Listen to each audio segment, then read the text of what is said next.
बच्चों, आज हम लोग पाठ 8 श्रम का मोल का शेष भाग को ध्यान देंगे। ये पाठ को मैं पिछले वीडियो में बतलाई थी कि इसमें एक पंडित है जिसे बिना अपना परिश्रम के बल पे धन कमाए हुए में ही वो जीवन यापन या गुजर बसर करना पसंद करता था। और उसकी पत्नी को हमेशा जिद रहता था कि यदि उसके पति बीमार हो जाएंगे तो घर की ज़रूरतें को कैसे पूरा करेंगे। और वो अपनी पत्नी के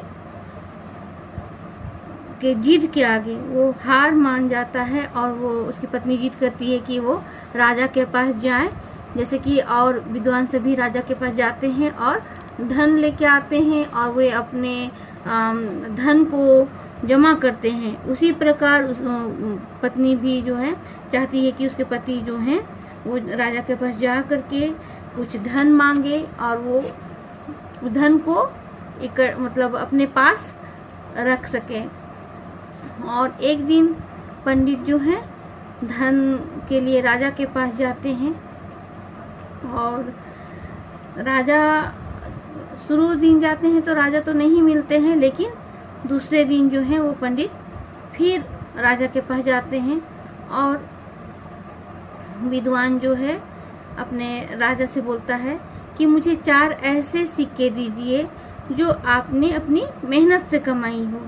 और इधर राजा जो है बहुत ही मुश्किल में पड़ जाता है कि मेरी मेहनत का कमाई का पैसा तो हमारे पास नहीं है, मैं विद्वान को अपनी मेहनत का पैसा कहाँ से लाके दूँ। और यह सोचकर राजा जो है अपना वेशभूषा को बदल करके वो महल से रुपए कमाने के लिए बाहर निकलता है। तो ऐसी स्थिति में रानी भी उनसे प्रश्न पूछती है और राजा जो है सारे प्रश्न अपनी रानी को बतलाता है, सारी परिस्थिति को बतलाता है और इस प्रकार रानी भी उसकी सहायता प्रदान करती है। जैसे रानी भी वेशभूषा बदल करके वो राजा के साथ में काम की तलाश में निकल जाती है और वे दोनों जो हैं एक मजदूर की बस्ती में जाते हैं और वहाँ से उन्होंने एक अधबने का मकान के पास जाते हैं और वहाँ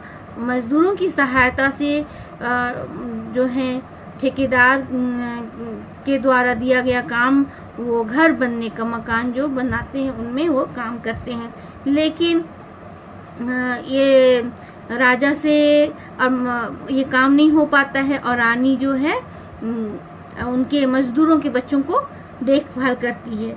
और इस प्रकार वहाँ से 2 सिक्के प्राप्त करने के बाद में दोनों आगे बढ़ते हैं और जब आगे बढ़ते हैं तो उसे एक लहलहाता खेत दिखाई देता है, जो वहाँ पर कुछ औरतें जो हैं अनाज का काम करती हैं, अनाज का खेत में काम करती है, बुनना मतलब कटाई करती है अनाजों का, फसलों का।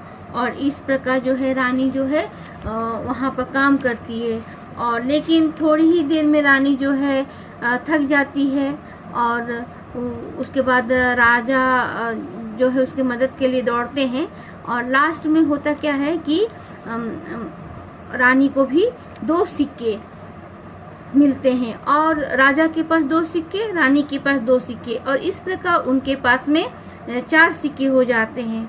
और वे जो हैं राजा रानी जो हैं बहुत ही खुश होते हैं क्योंकि ये 4 सिक्के जो हैं उनकी अपनी मेहनत की कमाई की है और वे बहुत खुश होते हैं और कहते हैं हमें मेहनत से कमाई हुई रोटी ही खानी चाहिए। और इस प्रकार विद्वान जब घर पहुंचता है तो राजा जो है उनको 4 सिक्के दे देते हैं और पत्नी के और सारी बातें को अपनी पत्नी को बताते हैं। विद्वान जो अपनी सारी बातें जो पत्नी को बताते हैं और इस प्रकार पत्नी विद्वान की बातों को सुनकर उसकी आंखों में आंसू भर आती है और फिर पत्नी बोलती है कि चलो इसी बहाने राजा का श्रम का मोल तो पता चला।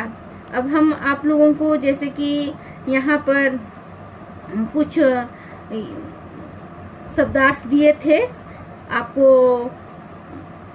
बनाने के लिए, अपनी कॉपी में लिखने के लिए और याद करने के लिए आपके पाठ में जो कठिन शब्द हैं, जैसे यहाँ पर दी गई है विद्वान, पृष्ठ संख्या 60, पृष्ठ संख्या 60, जैसे कि विद्वान है, सम्मान है, चकित है, नसीब है, कोश, शर्मिंदा, ढूंढ, तलाश। तो ये शब्दों को आप अपनी हिंदी कॉपी में 2 बार लिखिएगा और उसको याद करेंगे। और कुछ मौखिक प्रश्न है, उस प्रश्नों को आप थोड़ा ध्यान से देखिए। मैं ओरल ले रही हूँ, आप लोगों को अपने से किताब में पाठ की सहायता से आपको हिंदी कॉपी में ये पाठ को पूरा करना है। विद्वान की अच्छी आदत क्या थी? पृष्ठ संख्या 57, ये फर्स्ट पैराग्राफ में आप देखिएगा, आपको यहाँ पर आंसर मिलेगा। विद्वान की अच्छी आदत थी कि वह अपने, यहाँ पर देखिएगा, वो अपने परिश्रम से कमाए हुए धन से वो अपना गुजर बसर करना पसंद करता था। यहाँ पर उन्हीं की जगह में विद्वान लिखिएगा। फिर से सुनिए, विद्वान की अच्छी आदत क्या थी? विद्वान की अच्छी आदत थी कि उन्हें अपने परिश्रम से कमाए हुए धन से ही गुजर बसर करना पसंद था। दूसरा क्वेश्चन है, विद्वान की पत्नी को कैसी चिंता लगी रहती थी? विद्वान की पत्नी को हमेशा यह चिंता लगी रहती थी कि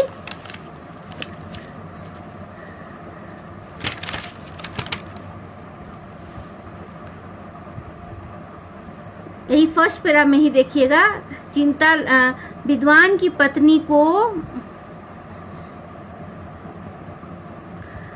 हर समय यही चिंता लगी रहती थी कि यदि उसके पति बीमार हो गए तो घर की जरूरतें कैसे पूरी होगी।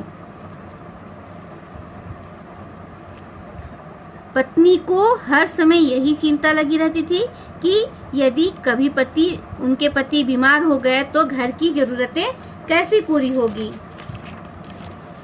ग नंबर, विद्वानों के प्रति राजा के क्या विचार थे? विद्वानों के प्रति राजा के विचार, विद्वानों के प्रति राजा के अच्छे विचार थे। वे विद्वान जो हैं ज्ञानी होते हैं, इसकी वजह से राजा जो है उनके प्रति आदर दृष्टि के भाव एवं सम्मान रखते थे।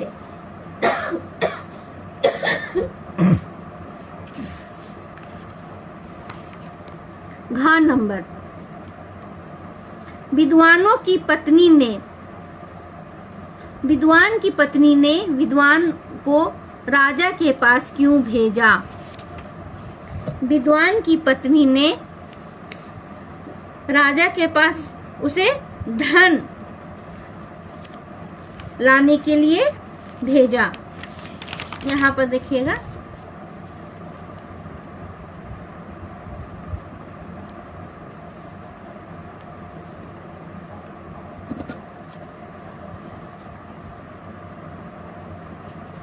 राजा से कुछ धन प्राप्त करने के लिए भेजा।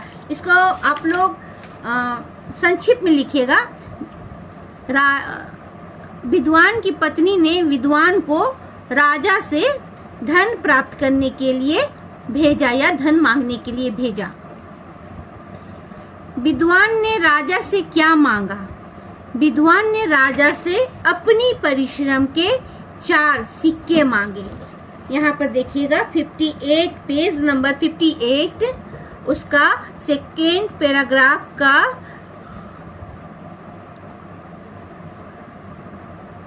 5th लाइन में देखिएगा। यहाँ पर मुझे 4 ऐसे सिक्के दीजिए जो आपने अपनी मेहनत से कमाए हैं। तो इसको आप लोग अपने शब्दों में बना के लिख सकते हैं कि विद्वान ने राजा से क्या मांगा। विद्वान ने राजा से राजा के परिश्रम के 4 सिक्के मांगे।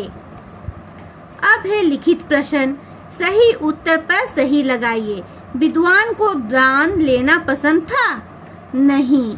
विद्वान की पत्नी ने उसे न्यायाधीश के पास भेजा? नहीं। विद्वान ने राजा से 2 सिक्के मांगे? नहीं। राजा ने विद्वान को अपने परिश्रम से कमाए 4 सिक्के दिए? सही। विद्वान की पत्नी ने कहा, चलो इसी बहाने राजा को श्रम का मोल तो पता चला? सही। अब है नंबर 2, उत्तर लिखिए। विद्वान को पहले दिन खाली हाथ क्यों लौटना पड़ा? Page number 58। पेज नंबर 58 का फर्स्ट पैराग्राफ में लास्ट लाइन देखिए। यहाँ पर आप लोग अपने से बना के लिखिएगा कि विद्वान को पहले दिन खाली हाथ इसलिए लौटना पड़ा, या राजा शिकार खेलने गए हुए थे इसलिए विद्वान को खाली हाथ लौटना पड़ा। एक बार फिर से सुनिए। पेज नंबर 58 का फर्स्ट पैराग्राफ का लास्ट लाइन, लास्ट 3 और 4 लाइन में आपका आंसर दिया हुआ है। देखिए, मैं अंडरलाइन कर रही हूँ, उसको ध्यान से देखिए और अपनी कॉपी में लिखिएगा। विद्वान को पहले दिन खाली हाथ क्यों लौटाना पड़ा? राजा शिकार खेलने गए हुए थे इसलिए विद्वान को खाली हाथ लौटना पड़ा।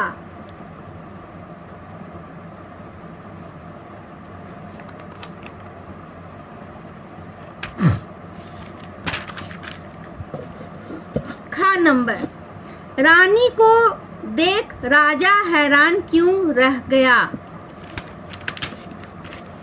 पेज नंबर 58 का आपका थर्ड पैराग्राफ, पेज नंबर 58 का थर्ड पैराग्राफ का 4th लाइन में देखिए, आपका आंसर दिया हुआ है। रानी को देख राजा हैरान क्यों रह गए? रानी जो है महंगे वस्त्र और आभूषण उतारकर साधारण सूती वस्त्र पहनकर आई। रानी को इस रूप में देखकर राजा हैरान हो गए। यहाँ तक।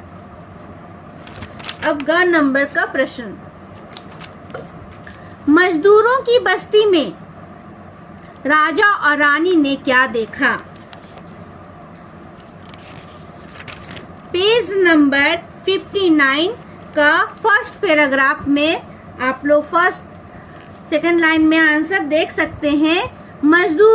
राजा रानी जो है मजदूरों के बस्ती में जाते हैं और वहाँ देखते हैं कि कई आदमी और औरतें काम की तलाश में घरों से निकलते दिखाई दिए। वहाँ कई आदमी और औरतें काम की तलाश में घरों से निकलते दिखाई दिए।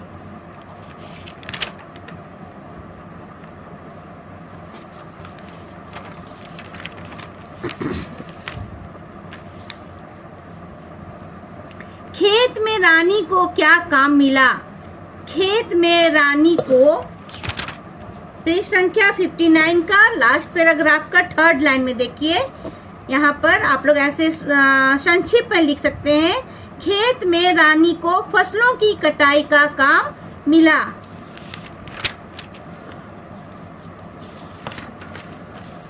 खेत में रानी को फसलों की कटाई का काम मिला। अब आप लोग इस सब को छोड़ दीजिएगा। नंबर 2, स्त्रीलिंग और पुल्लिंग शब्दों का सही मिलान कीजिए। विद्वान, विदुषी,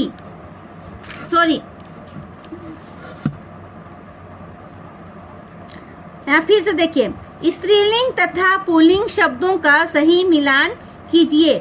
विद्वान,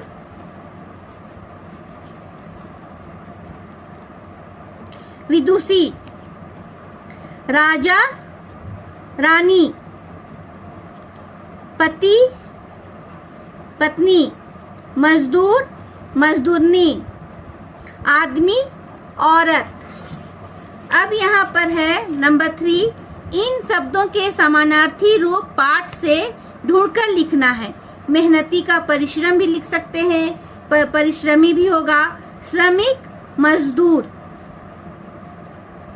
भूपति राजा हो गया, नरेंद्र हो गया। लज्जित, शर्मिंदा। आदर, सम्मान। गृह, घर। खजाना, कोष भी लिख सकते हैं, धन भी लिख सकते हैं, दोस्त, मित्र।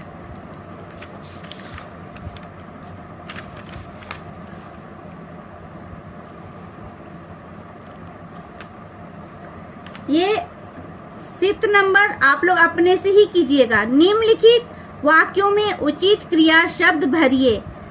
पत्नी धनवान होना चाहती थी। राजा ने 2 दिन का समय लिया था। क्या हमें भी काम मिल सकता है? सबका अपना अपना नसीब होता है। राजा और रानी मेहनत करते थे।